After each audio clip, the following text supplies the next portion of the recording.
Welcome to the historic site of Caterham Barracks. These buildings that you're looking at now, which are used as flats, were originally the barrack blocks for the soldiers. Now, if you've been with my channel for a little while, you may recall that I made a tour here in January of 2024, and I'm very pleased to say that that film has gone on to become one of my most viewed. But if you haven't yet seen it and would like to take a look, you'll find a link to it at the end of this one. Today, I've returned to the barracks to tell the story of something that I only touched on briefly last time. One night in 1916, during the First World War, a German airship passed over the barracks and it only narrowly avoided being bombed. I've looked more closely into the events of that night and into the life of the German officer who was in command of that very airship. A remarkable story has unfolded itself, which in this video I would like to share with you.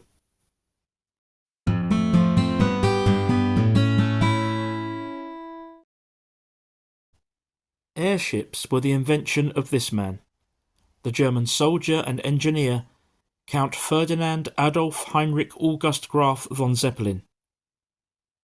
Although they would soon be eclipsed by aeroplanes, following the Wright brothers' remarkable technological breakthrough in 1903, for a brief period it was airships that ruled the skies, and in World War I brought with them fear and destruction. With continuous research and development, by the outbreak of World War I in 1914, German airship technology remained far ahead of the rest of the world. These enormous machines, lifted by lighter-than-air gases and powered by high-altitude engines, could fly higher than any aeroplane and carry enormous payloads, perfect for bombing. The first airship raids over Britain took place in early 1915 and gradually grew in intensity. For some time, the British struggled to mount an effective response, but this would eventually come through the deployment of more and better aircraft, better coordination of air defences, and also the development of the incendiary bullet. Whilst German aeroplanes were creating legends such as the Red Baron, German airships were also creating their own in the shape of this man, Heinrich Mathy. Born in Mannheim in 1883, he had joined the German Navy as a cadet at a young age and worked his way up quickly through the ranks. He learnt to fly airships and in 1915 was transferred into the Naval Airship Division at the personal request of its leader, Peter Strasser. Dedicated and ruthlessly efficient, by the end of 1915 Mathy had led more air raids on Britain than anyone else. Famously, on the night of the 8th of September that year, in command of this very airship, designated L-13, his bombs claimed the lives of 26 Londoners and caused £500,000 of damage. That's well over £30 million in today's money. In the summer of the following year, 1916, Mathy was given command of this airship, designated Zeppelin L-31. She was one of the new R-type, the so-called Super Zeppelins. These were phenomenal leviathans of the air. 19 gas cells, almost 200 metres long. They had 6 240 horsepower engines, a top speed of around 65 miles per hour, and could carry 3,500 kilograms of bombs. Peter Strasser, who, as we heard earlier, was the head of the German Naval Airship Division, organised a huge raid against Britain for the night of the 23rd to the 24th of September 1916. 12 airships would be involved, with the older ones heading for targets in the Midlands, whilst the new state-of-the-art R-class Zeppelins would head for London. 3 of these would successfully penetrate inland. L-31, which as we know was under the command of Kapitän-Leutnant Heinrich Mathy, L-32, under the command of Oberleutnant Xerxes Werner Pettersson, and L-33 under Kapitänleutnant Alois Bocher. L-32, which can be seen here, had difficulties from the very start of the raid. She lost about an hour dealing with engine problems before crossing the Kent coast and very quickly being picked out by searchlights and anti-aircraft guns.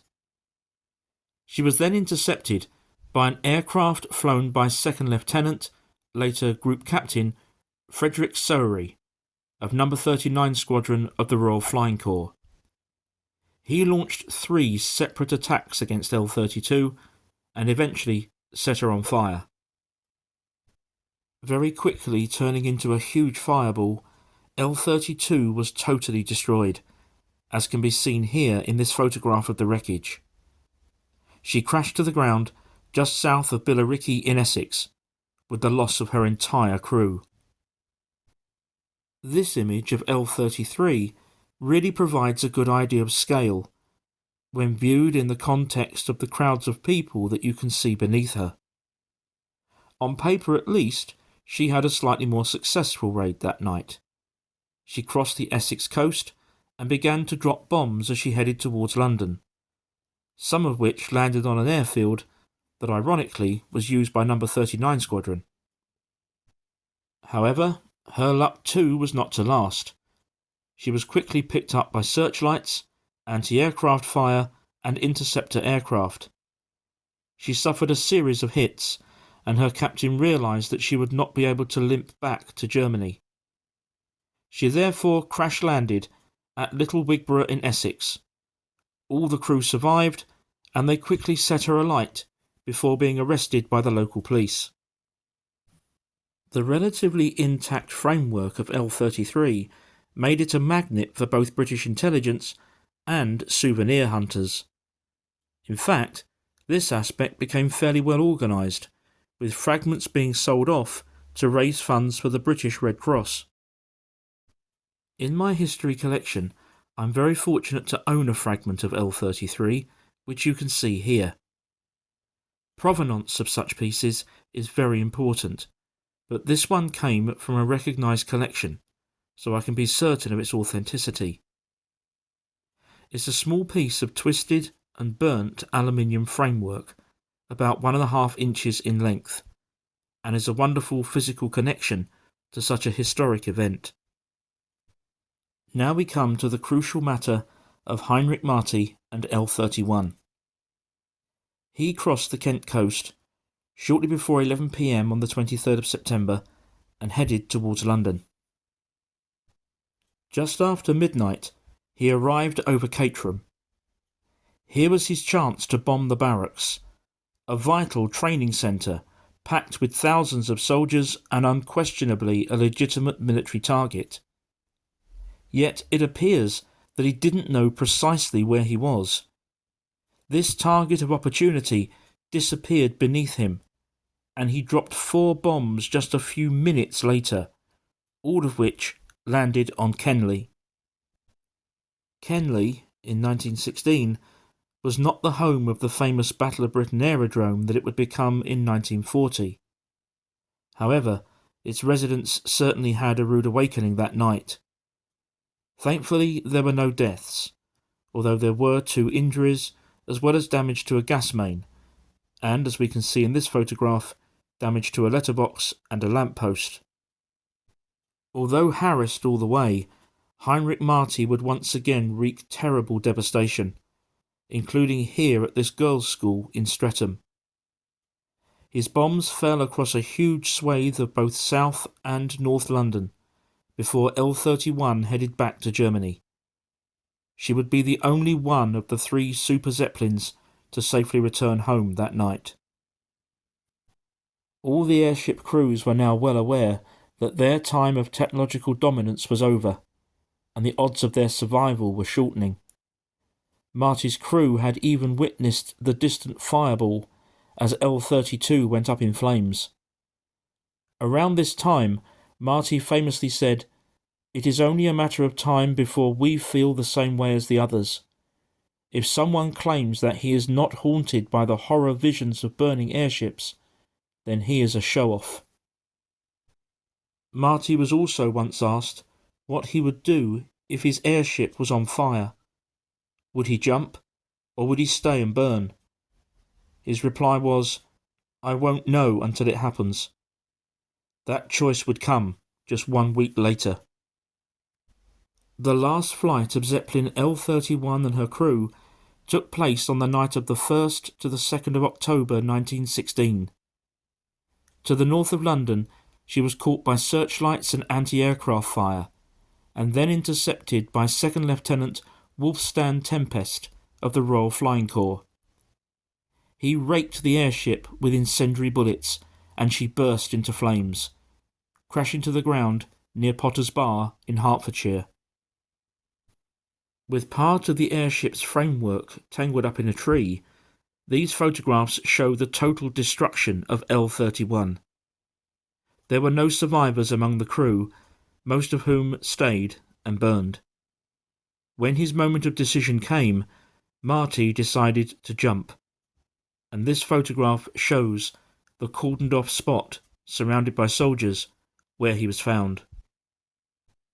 The bodies of the crew were buried in Potter's Bar, near where they died, and there they stayed until 1960, when the new German military cemetery was opened at Cannock Chase in Staffordshire. At that time, their bodies, and those of other airship crews who died in Britain, were transferred. Today, they all rest together, and this is their memorial. As a footnote to this video, I should mention that I have a great fascination for the airships of World War I, due in part to an incident that involved my maternal grandmother when she was working in munitions in 1916. But that will be a story for another time. During my research for this video, I came upon and purchased this World War I porcelain figurine of an airship bearing the Caterham town badge.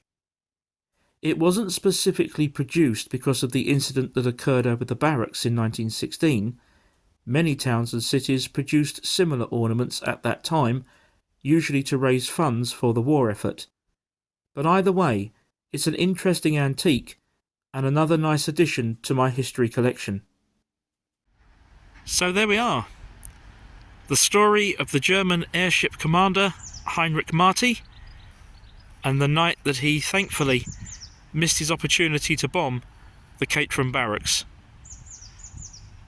A link to the previous tour video that I mentioned earlier is on the screen now.